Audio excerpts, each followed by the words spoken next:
Hey guys, hey, how are ya?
Good evening, everyone. Only 11 of you here, or 10 rather, including myself. Hi, Miss. Hi, where's Hi, everybody? Miss. Late to the class this evening.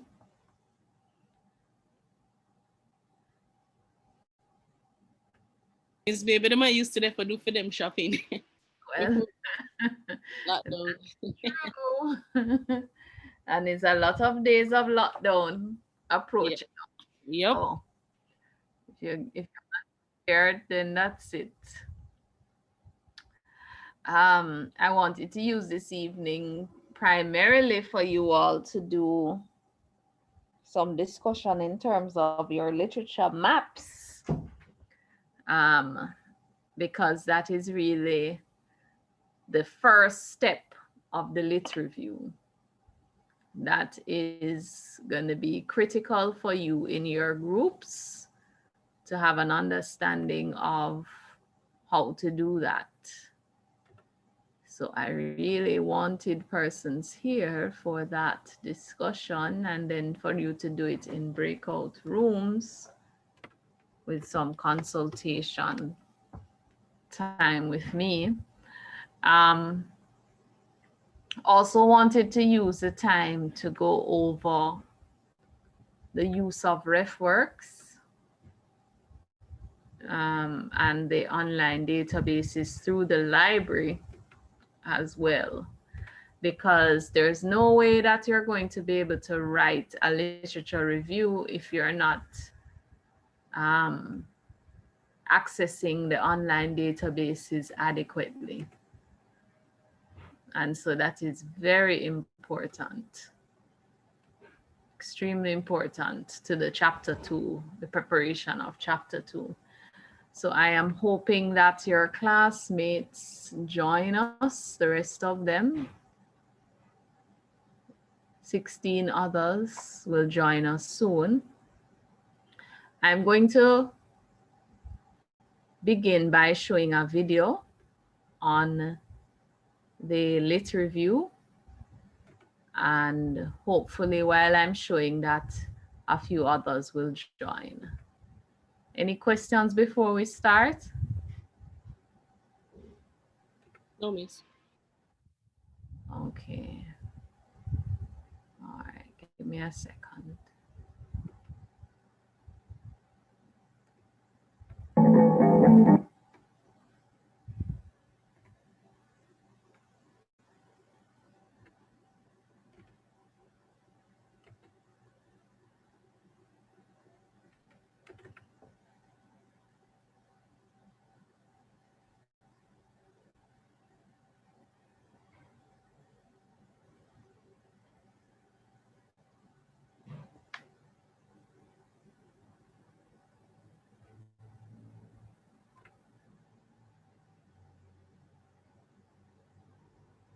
Are you seeing my screen?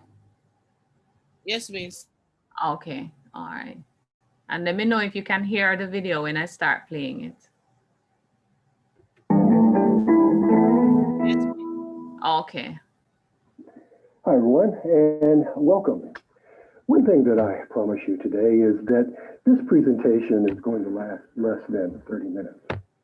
But I also promise you that if you've already done good research, you've read all of your sources that you need to on this topic, you have extracted information from them and otherwise summarized the sources and written them up, and your summaries are, and those source citations are now in a nice alphabetical list.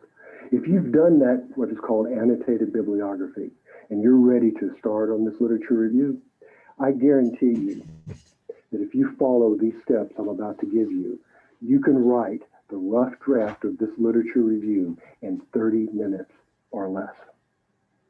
But first, a couple of questions. Question number one, what the heck is a literature review? Or what the bleep is a literature review? Second question, why the bleep should I care what a literature review is? You know, it seems like we've got these stodgy professors out there who kind of revel in the fact that they like to give these academic sounding assignments that really have no validity in the real world. And the literature review seems to be one of those examples. But you know what? Nothing could be further from the truth. And let me show you why. Let's say that you just graduated with a BS degree in human resources management. Congratulations on that GPA, by the way, 3.83. And also congratulations on having landed your first job as an administrative manager at Caliber Systems, a firm with over 1,800 employees. You've definitely got room for advancement there. So everything's looking great, right? Now, one day your supervisor comes back from a meeting in the C-suite and has a little assignment for you. Here's the assignment. Should Caliber Systems institute a cultural diversity training program? If so, what should that program consist of? Your report, which is due in the form of a presentation in 2 weeks, is going to determine the future of your job and your career at Caliber Systems. Okay, hotshot, what's your next move? Your next move is to go find some answers to some very real questions. Those questions being, what is cultural diversity training? Is it something that's gaining acceptance in this human resources world, or is it considered a waste of money? Another question, what are the various types of cultural diversity training offered today, especially in companies of my size, Caliber Systems, and in my sector, IT consultancy? Third question, what have been the impacts, both positive and negative, of cultural diversity training on companies? In other words, before you make a recommendation, you've got to have answers to those questions. Guess what? I got some good news for you. The experts have already answered all those questions before you. There are people who get paid to answer questions like those and publish their results. All you need to do is go find those answers. In the published results are called the literature. And whenever you go and look for them, that's called a review or looking for them. OMG, a literature review. You've got to write one for your job as a human resources manager in an IT company. That's right. And more good news, you can do that literature review in 5 easy steps. So here's the takeaway. A literature review is not something that stodgy professors assign just because they like to torture you. Literature reviews, whatever you want to call them, are important ways to gather background information before you make a decision, before you write up your report.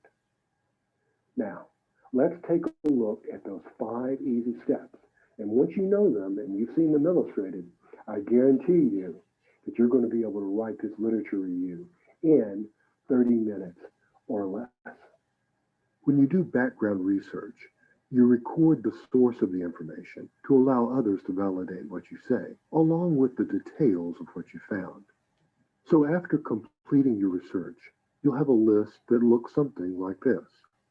For the purposes of demonstration, we're showing only the first 3 items from a much longer list. In step 1, you're going to strip this list into 2 parts. 1, the citations by themselves. 2, the paragraphs containing information from the sources. The list of citations will look like this. The list of paragraphs will look like this. Save the list of references and use it as the last page of your literature review. We'll use the paragraphs as the body of your literature review. Let's note 3 important things about these summary paragraphs. First, each paragraph at its beginning contains an in-text citation to its source. Because we're using APA style, the in-text citation consists of the author's last name plus the year publication in parentheses. The author's last name is outside of the parentheses because the name is being used as a noun in the sentence. Second, Note that the sentences in the paragraph find a way to refer back to the source so that the reader knows the information is from the source and not your own thoughts. Some examples are the authors present and the article. Then there's repetition of the author's name. In the second paragraph, Frisoli is repeated 4 times. Finally, notice that the year of publication only has to be repeated once per paragraph. Okay, congratulations on completing step 1. You've taken your basic research and produced 2 lists, a list of citations and a list of paragraphs. Now, your task in step 2 is to reorder the paragraphs. To do this, carefully reread them. As you do, find similarities and differences that will allow you to reorganize the paragraphs in a logical order based on the connections you find among them. During this step, keep in mind there will be no one universally correct sequence. The best sequence is the one that you find and apply effectively. For example, in our first paragraph, the annotation says the authors studied storytelling as a way to increase communication in a culturally diverse workplace. So, this source is presenting a strategy or a solution for a problem. Let's label it solution. Next is a 1996 article by Fine that calls cultural diversity in the U.S. workplace, quote, perhaps the most pressing challenge of our times. Obviously, we'll label this paragraph a description of the problem. Next, Frisoli describes interviews with a West African man that were hindered because the 2 men had different attitudes toward technology and communication. Frisoli underscores the need for flexibility and understanding and accepting how someone can be culturally different. So let's label this one problem plus need for understanding. So a clear pattern is starting to emerge. Sources that we're finding on this topic describe either the problem or solutions to the problem. Thus, to complete step 2, we will rearrange the summaries according to this problem solution pattern that we're seeing. Here are 7 of the summaries rearranged. Now, a real lit review would have far more sources in order to be thorough. But in any case, we've imposed a clear organizational pattern on our summaries. Our next step, step 3, you decide which summaries should stand alone as a body paragraph and which could be combined. Your decision will be based on 2 factors. Factor 1, how closely related the summaries are. The closer their relationship, the more reason you have to combine them. Factor 2 is their length. Try to limit your body paragraphs to 10 to 14 lines. The Fine article can stand alone as a body paragraph because it offers an overview of the problem that dates back to the previous century. The next 3 sources each studied a different group of culturally diverse workers and concluded the same thing. But the 3 summaries together are too long for a single paragraph.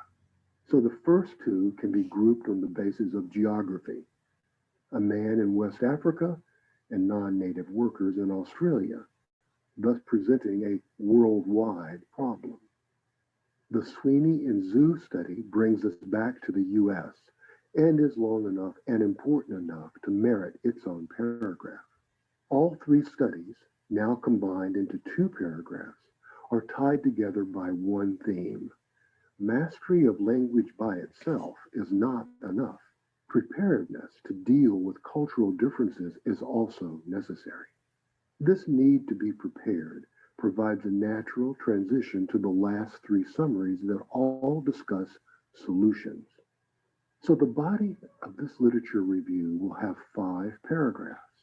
1, the first body paragraph will set the stage by defining the problem. The second body paragraph will show that the problem is worldwide and requires preparing workers to deal with cultural differences in communication. The third body paragraph brings the problem home to the US and reinforces the need for workers to be sensitive to cultural differences. fourth body paragraph presents two minor solutions to the problem, and the fifth body paragraph presents an overarching solution, diversity training, that can apply to virtually any organization. The order and combination of the paragraphs are set, and now we're ready for step 4, which is all about turning the summary paragraphs into real paragraphs by adding topic sentences and transitions. Here's an example of a plain summary paragraph as we wrote it down after research. Now, here is the same paragraph with a topic sentence and transition added. Let's compare them. The topic sentence: cultural diversity has long been recognized as a potential problem in the workplace. It introduces the topic that will be discussed by the source that comes next. But a transition phrase, as far back as 1996, Fine stated, links the topic sentence and the source together with the concept of time. When there's more than one source in a paragraph, a new sentence or thought bridge must sometimes be added between them. For example, here are two summary paragraphs that we want to combine into one. We first add a topic sentence for the two summaries. Both study geographically dispersed cultures. Next, Frisoli's findings are presented. Then a thought bridge sentence is added to lead to the second summary and blend them both into a smooth flowing narrative. As you see, at the end of step 4, you should have a series of body paragraphs that consist of strong topic sentences, followed by source summaries, and then transitions from one summary to the next. This review is looking really excellent. Now it's ready for step 5. In step 5, the body of the literature review gets an introduction paragraph with thesis and a conclusion paragraph. Because a literature review summarizes the published works of others, the thesis statement should bring together the major points discussed by the sources. And a phrase such as the following review of literature signals to the readers that they will be reading a literature review, not the author's, individual claims, arguments, or opinions. Note that the thesis statement for the Lit Review also reflects the problem-solution organizational pattern of the paragraphs to follow. One common strategy for the conclusion paragraph is to open with a restatement of the thesis, which brings the reader back to the overall point. Another common strategy for the conclusion is to comment on any gaps or flaws in the research reviewed. Of course, no literature review would be complete without a title. And now is the perfect time to write it because we now know everything that is in our Lit Review. Cultural diversity in the workplace, overcoming barriers to communication, definitely does the job. As a further aid to organization, don't forget to add subtitles between the major sections of your Lit Review. After the introduction of our sample Lit Review, come the paragraphs that discuss the problem. So, our first body section subtitle is Defining the Problem. The next major section presents solutions, so its subtitle is Searching for Solutions. When it comes to the conclusion, don't waste an opportunity to provide a specific subtitle that helps to reinforce your thesis instead of just using the neutral word conclusion. Note how descriptive this subtitle for the conclusion paragraph is. Preparing for tomorrow, today. That takes care of step 5, and now you have a solid, well-organized Lit Review. Okay, there they are, the 5 easy steps. It probably takes about as long to explain them and illustrate them than it would be to actually do them. Let's review them quickly. Step number 1, separate those paragraph summaries from the citations.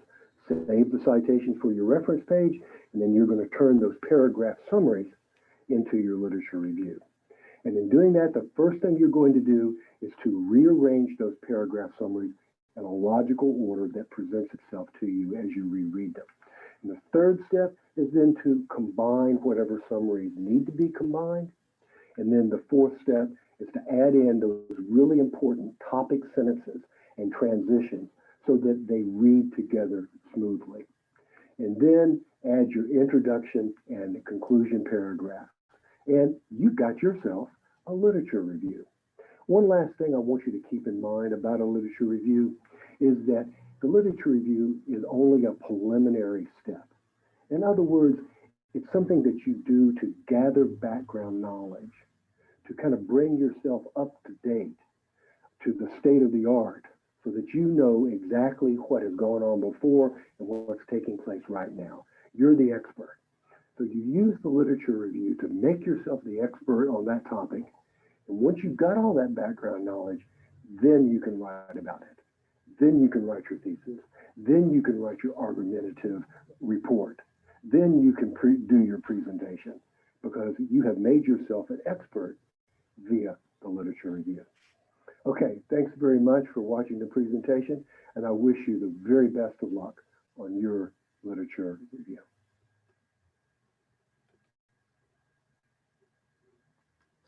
All right, guys. Um, was that video helpful in any way? Yes, miss. But to be honest with you, All some right. of the time you can barely make out what he's saying. All right. Well, the good thing is, if you go to Canvas, I'm going to put the link in the, although it is in Canvas as well. If you go to the Unit 2 section, it is there. Within this section that has the videos, you'll find it's there in the Unit 2. It's one of the videos there, but I'm going to put the link in the chat so that, oops, hold a second, so that you all can watch it again, because I think that the gentleman does a good job of breaking it down so that it looks more manageable to you. Because when you think about it, you've already started to gather all of these resources that speak to different aspects of your topic based on either your topic itself, your research questions, or your purpose statement. So what the literature review, the only expectation of the literature review now is that you're going to organize the material you're finding in your topic into different subsections to give the readers an understanding of what is out there in the literature on your topic, right? So as he said, you would have compiled your resources, you're gathering your information from journal articles, from books, from newspaper articles, from reports, etc., on what different people have written on areas of your topic, right? What you then have to do is to organize that information according to similarities and differences. Okay, and that is where this thing that we call the literature map comes into play. Because what I want you all to do is to basically organize within what you call different bubbles the themes that you see, the similarities that you see coming out in the different resources that you're collecting on your topic, right? So if there, each group has about 3 persons in the group.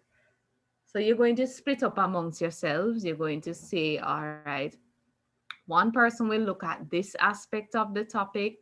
Another person will get resources on this aspect. Another person will get resources on this aspect. You split it up. And then each of you will have responsibility for gathering as many resources as you can that look on those aspects of the topic, right? And then you're then going to write your summary of what each of those authors would have said in what they wrote on your topic.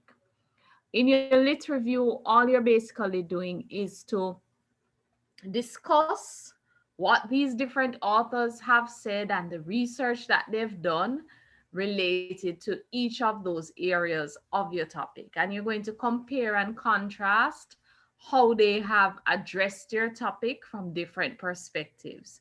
So say, for instance, if you find that some authors have a looked at your topic from an American perspective, what happens in the US, then that can be one aspect of your topic that you're presenting to the reader. There may be some researchers that have looked at it from a Caribbean perspective, or some researchers that have looked at it in terms of how women handle it, or men handle it, or how managers address it.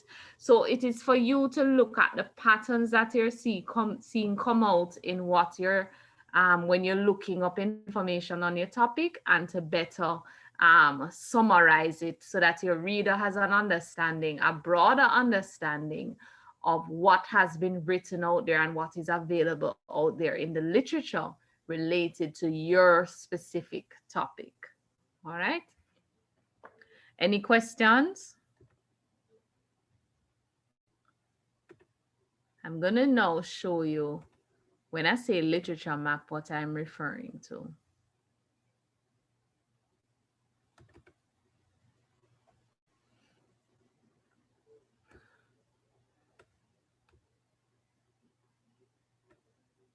Are you seeing my screen? Yes, miss. Okay. All right. So what I have on the screen is from a, well, I have to go try remind myself where I find this document, and I'm going to send it to you all. But what I have on my screen is basically a sample, a visual map, or a sample of a literature map, which is basically a visual showing how somebody would organize the information they found on their topic, right? So for instance, this person is looking at um, things that have to do with some of the issues surrounding students who and pre-service teachers who may be in different types of teaching programs, right? So they're presenting a literature map here. And as you will see in the literature map, what they do is for each area that they are finding things related to their topic, they create a bubble for it. Okay. And at the top of the bubble, they basically summarize what the different authors or sources within the bubble are speaking to. So look at the top bubble here. The need for teaching programs to be culturally responsive. Okay. And these sources are old, of course, very old, right? But don't pay attention to the dates. What I want to pay attention to is the strategy. So they have a bubble here that indicates that some of the literature that they have found relates to the need for teaching programs to be culturally responsive. And they have found 1, 2, 3, 4 sources that speak to that issue. So they note the 4 sources here: Bennett 1995, Eastman and Smith 91, Grant 94, and Noel 95, right? Then they found other resources that address study abroad programs, right? Now look at how things are a little different here.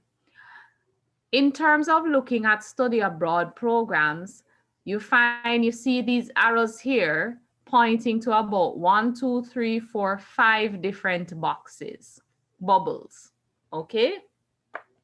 In each of those bubbles, you'll recognize that at the top of the bubble, they have another, if you want to call it subheading, right? That's at the top of each of these bubbles. What that is indicating is that each of these bubbles, based on the subtopic in the bubble, is saying something different about study abroad programs, right? So look at the first bubble here: attitudes towards study abroad, and they found 1 source that dealt with that. Personal insights of pre-service teachers, and obviously that's related to study abroad programs, and they found 1, 2 sources that dealt with that. So they put them in the bubble, right? Friesen, Kang, and McDougall 95, and Mahan and Stachowski 91. Another bubble related to study abroad programs was possible improvements for study abroad programs, and they found two sources that spoke to that, and they put them in the bubble. So you're seeing the trend here. So they put the subheading in terms of a description to explain what these sources wrote about at the top of the bubble, and they list the sources below. Another major area for their lit review is US programs, right? So they look at study abroad programs, they found literature, different literature dealing with different aspects of study abroad programs, and they have them here on the left. And then they found literature that is dealing with US programs, and they have them here. So they have 1, 2, 3 bubbles, and the arrows show related to US programs. And in relation to US programs, one of the bubbles looks at the personal insights of pre-service teachers in US programs. And they have 1, 2, 3 sources who have looked at that. They have conventional programs, and they have some authors who have looked at that there. And they have cross-cultural programs, and they have listed some authors there. So what you basically, in terms of your literature map, what it allows you to do is to organize in a visual way the resources that you're finding related to your topic. And you're then organizing them and putting them into into bubbles based on the different aspects of your topic that they are covering. All right, let's move across here. This is another design of our literature map. So the question here, do short-term study abroad programs in non-English speaking cultures help create cultural responsiveness in pre-service teachers? So they've just organized it a little differently here. They have a large bubble dealing, and they've labeled it study abroad program, and they have another large bubble, and they've labeled it US programs. The same 3 bubbles they had over here on the left visually, they've just put them in this large bubble, same headings for them, and they list the sources below. And in this model, they just put the 3 bubbles, same headings above, and they're putting their sources below as well. So it's just a different design to the literature map, but the idea is the same, that you're using it to organize your resources so that when you go to write your literature review, the idea is you're going to address each of these bubbles separately and talk about the resources in relation to whatever is at the top of the bubble. Everybody understand how the literature map works? Yes, Miss, thus far. Yes, miss. Okay, great. So each of you will have to create a literature map. Okay, organize your sources in that literature map, and then present the literature map to the class. Yes, And or group, each of us within the group or each group? Each group. Okay. Each group is going to create a literature map, and you're then going to organize your sources within the map, and you're going to explain to the map to the group. All right. So for instance, and it's not just saying, for instance, you come in here and, look at this map and say, personal insights of pre-service teachers, Friesen, Kang, and McDougall, 95, Mahan and Stachowski, 91, both spoke about personal insights of pre-service teachers. You have to explain to us, give us a little bit more explanation in terms of what they said about personal insights of pre-service teachers. So it forces you to go and summarize the sources that you're putting in the bubbles, so you have an understanding of exactly what they said related to whatever the subheading would be. All right. So in previous classes, what my students have done is to create like a PowerPoint presentation, and each slide represents a bubble. Okay. So for instance, you would have, one second, let me see if I can find a sample and show you. So for instance, you might have on one slide, study abroad programs, attitudes towards study abroad, that is one bubble. You can show the visual representation of the entire literature map on one slide. And then in terms of giving your explanation now, each slide, you can separate it in terms of the sources within that particular bubble. Okay, and what they said, right? Yeah, well, you don't have to put what they said. You can give that in your explanation, but make sure that you cite them appropriately Okay. in the on that particular slide. Let me see if I can find one to show you. Miss, could you please repeat that? All right, so I'm saying that you would have had your first slide that gives like the visual representation of your literature map, right?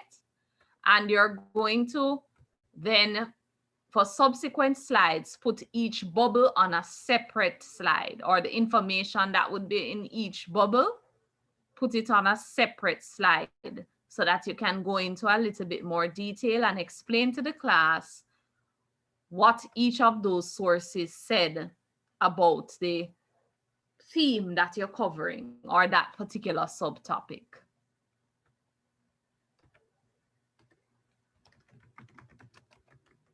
Is that clearer?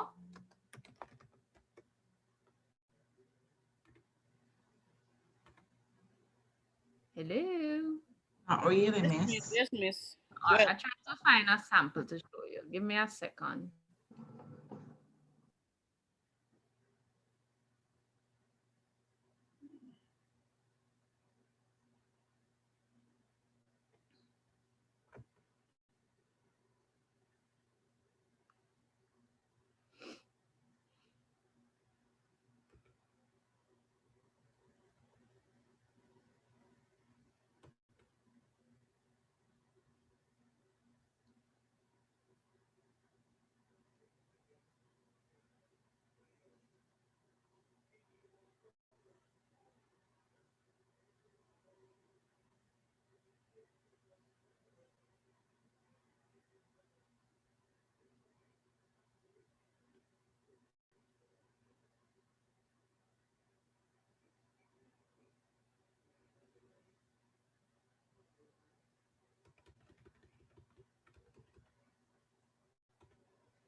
Hold a second.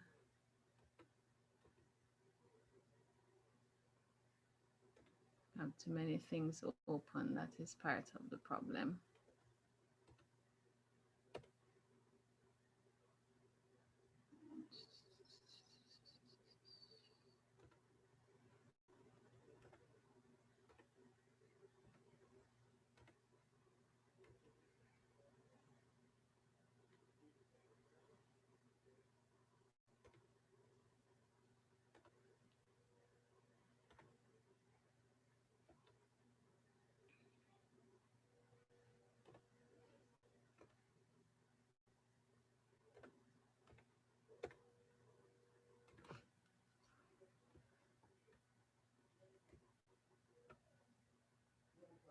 All right, this is just an example, okay, guys? Are you yes, seeing my screen?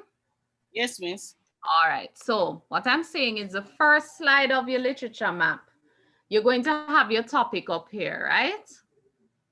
And then just like I showed you in the other example, from your topic, you're going to have bubbles that show the different aspects of your topic that you're finding in the literature.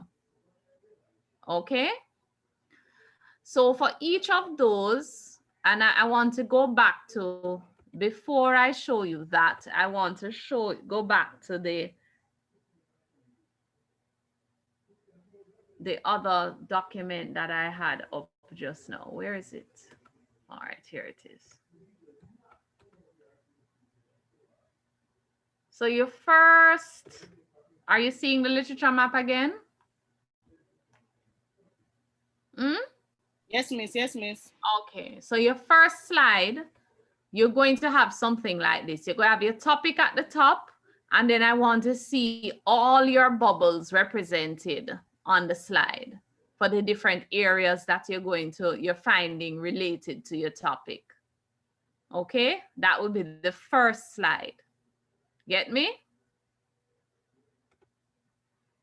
Hello? Yes. Miss, could you repeat?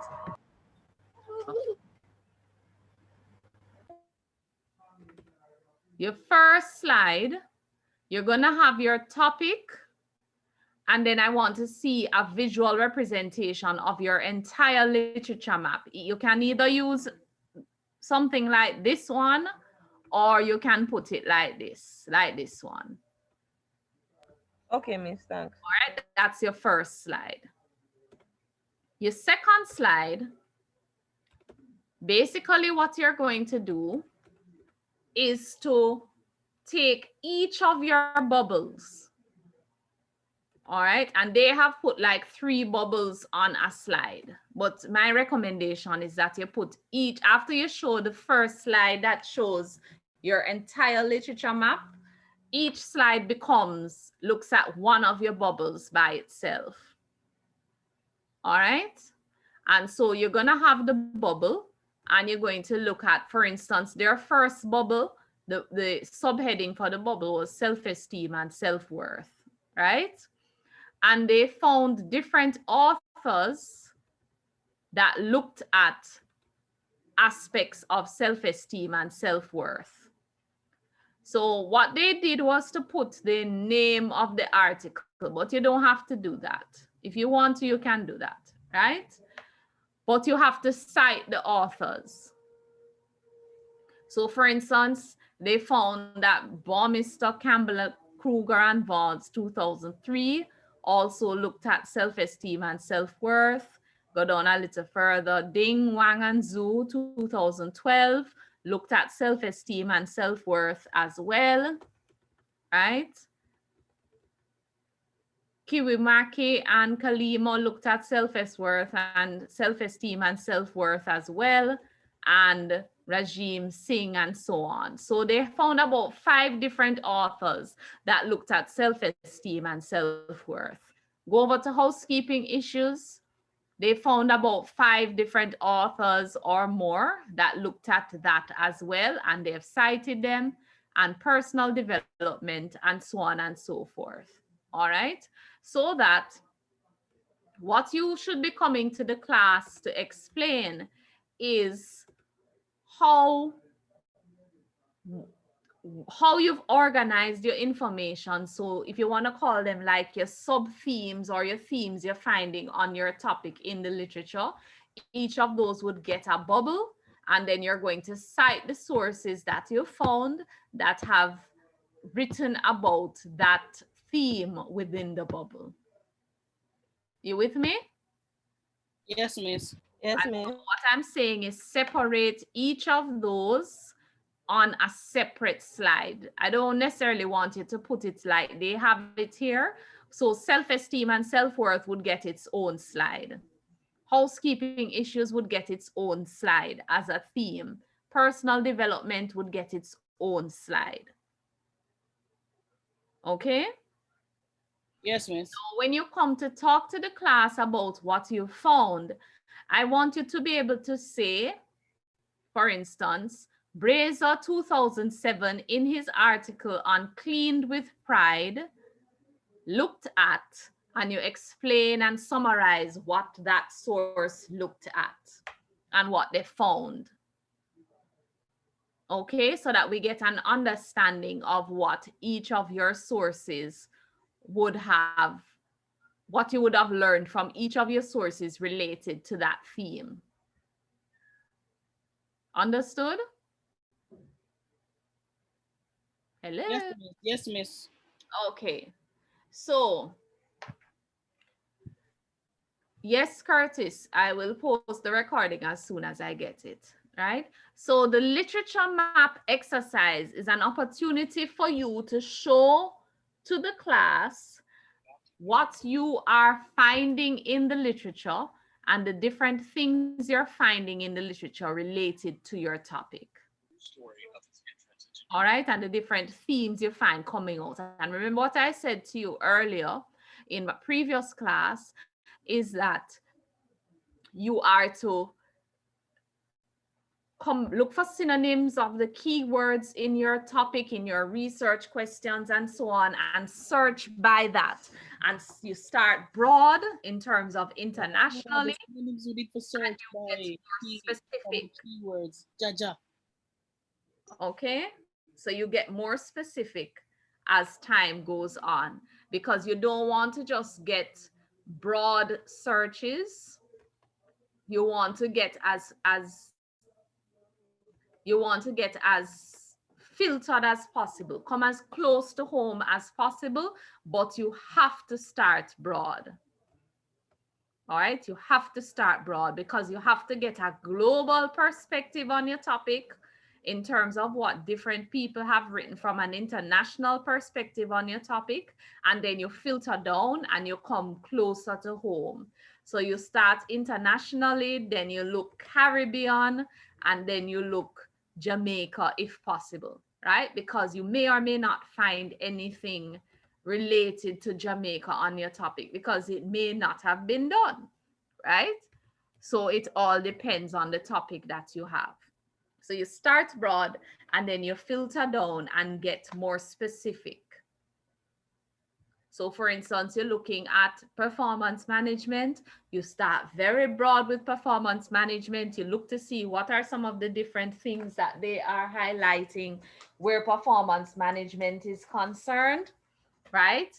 You then look to see, are you finding, and remember, when you're looking for sources, you find a source and it's a good article, you look to see what those people have, where they have found information, look in their reference list and see if you can find some of those sources yourself and read them yourself and use them to inform your literature review as well, right? That is how you build a reference catalog so that you have several sources that you can pull information from, right?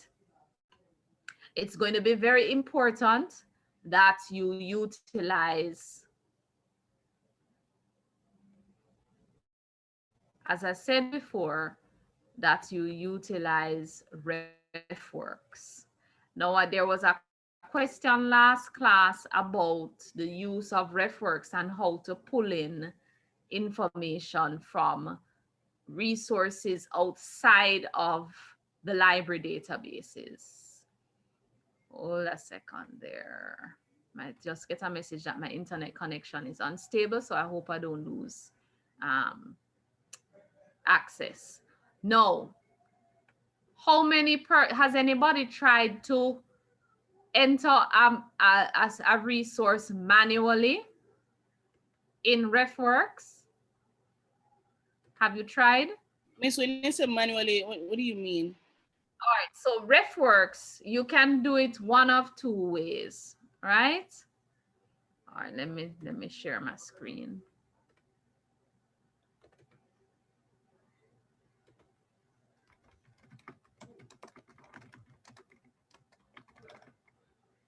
You seeing my screen? Yes, Miss. All right, I just went into EBSCOhost to demonstrate something.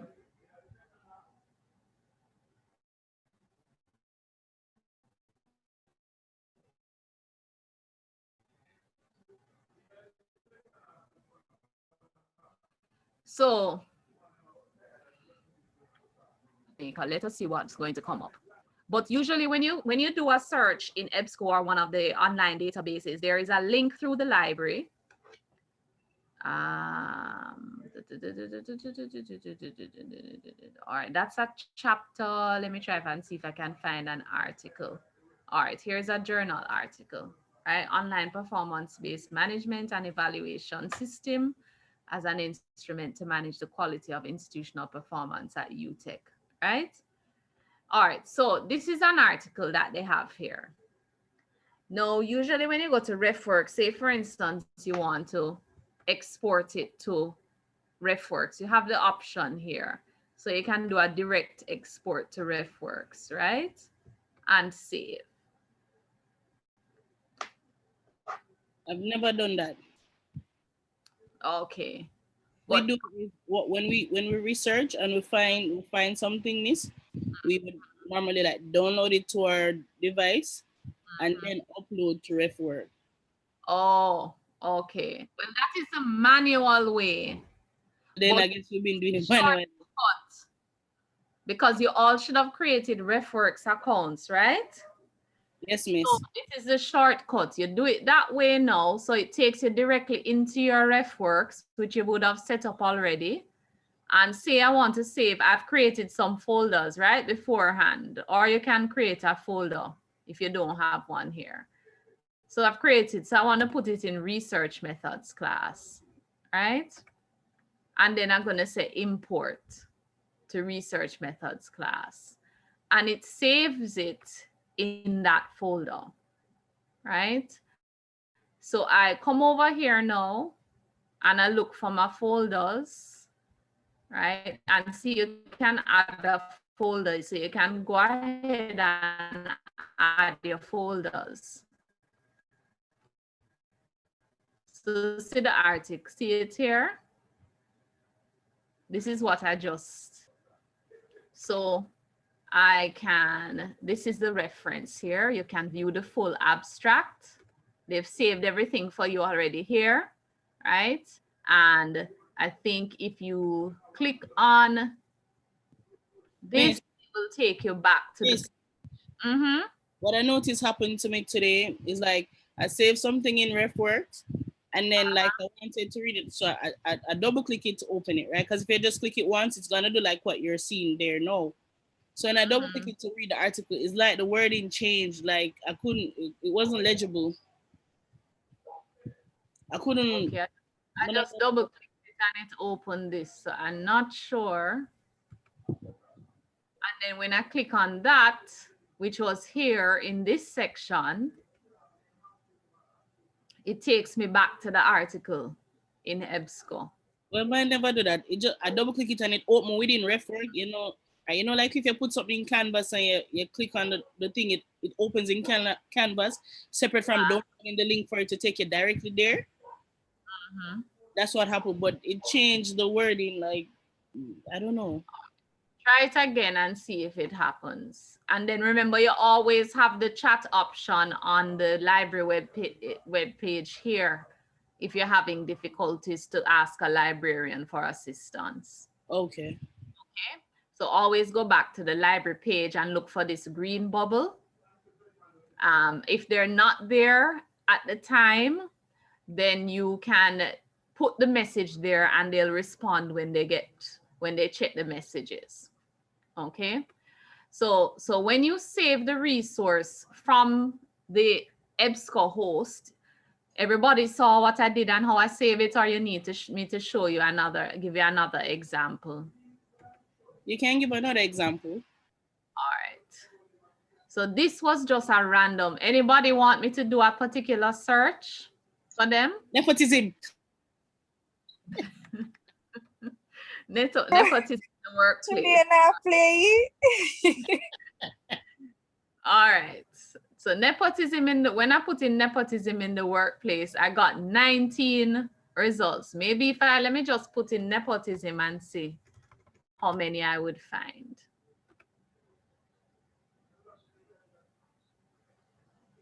$4,422 when I just put in nepotism. So the wider you search, the more you're gonna find on nepotism. All right.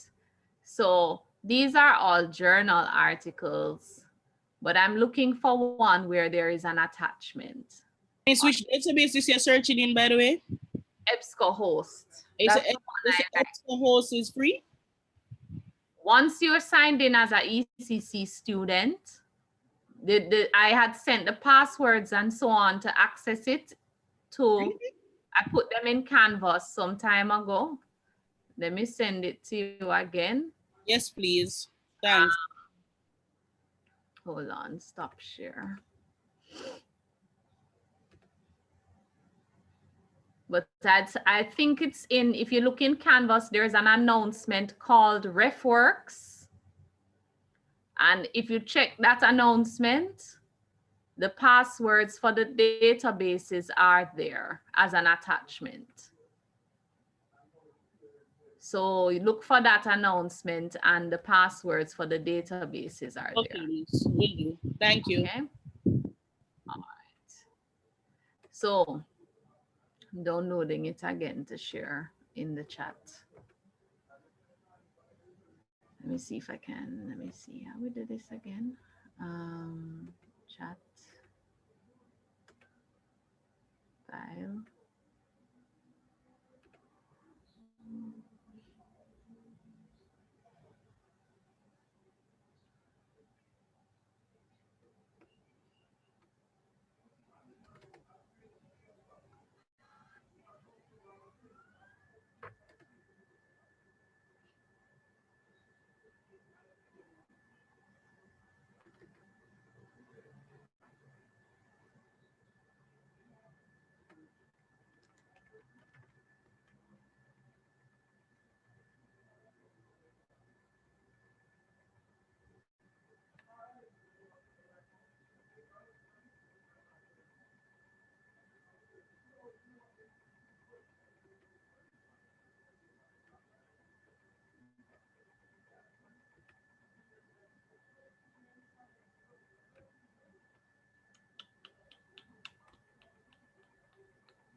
Hold a second.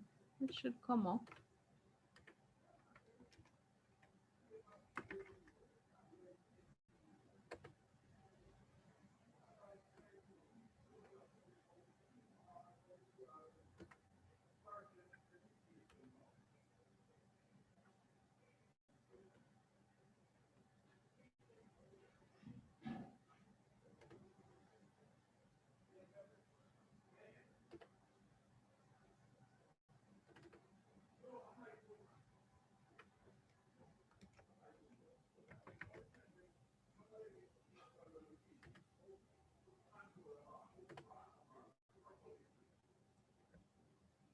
All right, are you seeing it there?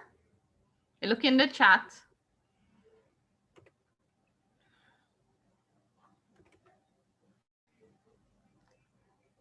All righty, let me go back to Refworks. All right, so when I search for nepotism, right? Just a general search, I got 4,422 records, right? Now, if you don't, when you're looking down, all of these are academic journal articles. You might be able to find them also sometimes through Google Scholar, right? But what I like to look for is if they have either the PDF full text below it or HTML full text, because that means I can just pull up the article and read it right there, right? So for instance, look at this one, a treatise on the possible ethical justifications of cronyism and nepotism. I'm going to click on that one, right? And the PDF of the article is there. So you can read it, download it and read it. Now, to send that directly to your Refworks, you're going to scroll down here. You have options for Google Drive too, or you have options to save it in your EBSOhost folder, right? Or there are some limitations to printing, but you can print some of it as well. To go directly to Refworks and save it there, save this record there, you click on export. You go down, you look for direct export to Refworks, you choose that, and then you hit save.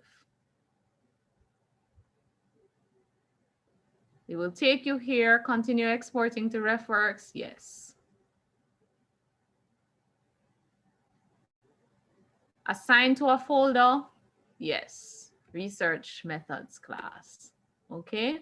As I said before, I had already created those folders. You can go ahead and create folders here beforehand, import. So it saved the document in my library, in my folder.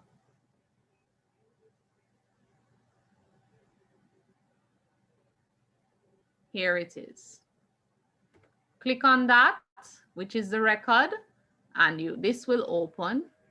You can see all the information for it there, including the full abstract. It gives you the keywords that you can, if you want, you can go and search in EBSCO using these keywords again on the tags, and gives you the information for the article. If you click on here where it says URL, because you want to go back to the article, maybe you want to find it again and download it, click on search EBSCO host and it will take you back to the page where you found the resource. Okay, cool. All right, and the article is there, you can download it. All right, so it makes your life a little easier, and that's why I recommend that you use EBSCO host. That's a database that I like to use. You can filter it if you want to do an advanced search, because for instance, I have said to you that you must filter your searches with certain ways, right? So give me another topic to look for. Anybody? Nobody else has a topic of interest? Ergonomics. Ergonomics. Okay, ergonomics in the workplace. Let me see how many I get with that. No, you can filter, right? You can say, because we're saying the last 10 years, you can put January 2010 to, where are we now? March 2021, okay? You can filter it and you can put PDF there if you want, or you can leave it and just see what comes up. All publication types, you can filter if you want by the type of publication and type of document you want it to bring up, or you can leave those open, right? So ergonomics in the workplace, search, see what comes up. 858 resources. Okay, and this is why sometimes when students come to me and say, but I can't find anything on my topic, and then I go and do a search and I find 800 or more resources, and look how many of these have PDF attached to it. So the group doing ergonomics, is that Sharon and Paula? No excuse. Yes, miss. Yes, miss. No excuse. Because when you tell me that, I just come and do the search for myself, right? And see how many things there are on your topic. Now you can change it. So when I put in ergonomics in the workplace, that's what came up. I can also put ergonomics and work, right? And let us see what comes up. 9,361. I can put ergonomics and work, United States, right? And do a search. 1,543, right? I can put ergonomics and work, Caribbean, and do a search. Okay, so the closer you come to work, another thing people, West Indies, sometimes people use instead of Caribbean. Let's do a search. 1, okay. Let me see, Latin America. See if anything comes up. 5, right? So you have to, if we just put ergonomics then, and just put ergonomics and Caribbean, and let us see what comes up. 11, all right? So you have to find different ways to find information and search for information on your topic. Okay, and then use the tools that are available to you. And that's why I said to you, look at the words in your research questions, look at the words in your topic, combine them, find different ways to combine them to do your search and do your searches, particularly in EBSCOhost. I know some of you use Google Scholar, whatever it is. Now, what I wanted to show you now is that if, say, for instance, because some people said to me that they found sources outside of EBSCO and they wanted to add them to Refworks, right? You'll have to do a manual.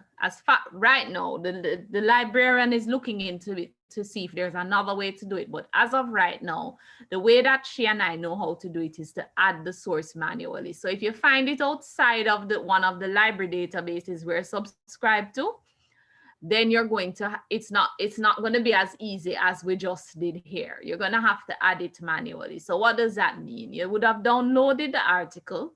You're going to go to add, right? You can upload the document directly into Refworks, or you can enter the citation information manually, right?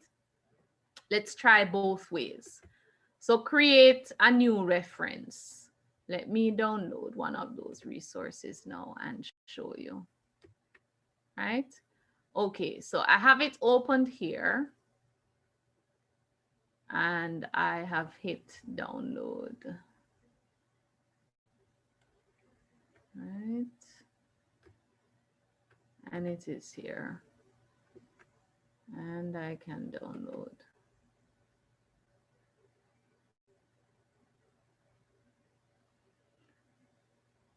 So this is an 18-page article, right? Oh, I'm saving it in there, but anyway. So it's downloading. Now let's go back to the record here. Here it's showing all the information related to that record or that resource, okay? So for instance, it asks, is it a journal article? Yes. If you click on this down arrow, you have different things you can choose from. Are you adding the information for a book section, an edited book, computer program, magazine article, newspaper article? For each one that you choose, it's going to change the format of the information and what is required to save it there, right? But this is a journal article, so I'm going to choose journal article. Here is the title. You can copy and paste the title, right? The title was a treaty of blah, blah, blah. Copy and paste it here, right? They want the authors here. Notice the format, last name, comma, first name. So you have to do that, right? So what are the authors' name? Cotton, comma, Ben. You go back here, you put Cotton, comma, Ben, right? That's one author. You have to press enter and then add the other author's information, which is Naomi Linda. Okay, Naomi Linda. Enter. All right, so it's two authors. Abstract, you can copy and paste that there. Add an attachment. You can save the article here. Click on that. Add the attachment. See, I had saved it there. You add it, upload it, right? Publication date, please note the formats they've asked you for. You can put March 12, 2015. For this one, it is, where's the date? 2018. I don't see any year, so just go back here and put in quotes 2018. I don't see any month rather. What's the volume number? You find that here. It's volume 2018, issue 3. Issue 3. Okay, URL. That's the website link for it. URL link, which you find up here. You copy and paste that and put it here. What's the name of the journal? Go back here, Global Education Journal, copy, paste. What are the page numbers? Look again, page 83 to 99. Go back here, 83 to 99. Are there any notes you want to add? You can add them there. If you want to add more fields, click on this and you can add more fields. All right. I don't want to add more fields. I just want to save this. So, hold a second.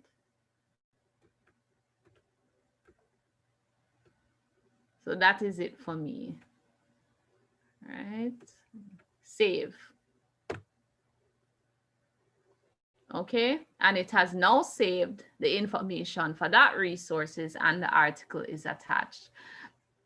So if you found that resource in Google Scholar, wherever it is, and you want to, and it doesn't allow you because it's not through the school's database, it's not allowing you to do it the fast way to save it in Refworks, that's how you have to do it. You have to add it manually. And if you want to put this source that you've saved in a folder, you select this here, you click the tick button and you say assign to folder and you put it in research methods class and click apply and it will be taken to that folder or saved in that folder. Now, if you want to share the resource, you can also do that, right? Share with collaborators or your institution, right? And if you have a folder and you want to share the folder with, say, the members of your group, you can do that. Okay, and here it puts you put the email address, etc. I think there and share it. Okay, so for those of you who were asking, that is how you would go about adding a reference that you find outside of the school database, which of course there is a fast track, easy way to do it if it's on the database, but you all will be using other resources. And so you can add them to Refworks in that way. Any questions?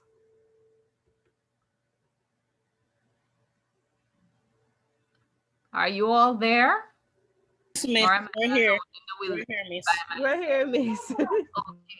All right. Abandon you. Okay, great. So is Refworks a little clearer to you now in terms of how it links with the database on the library website and so on?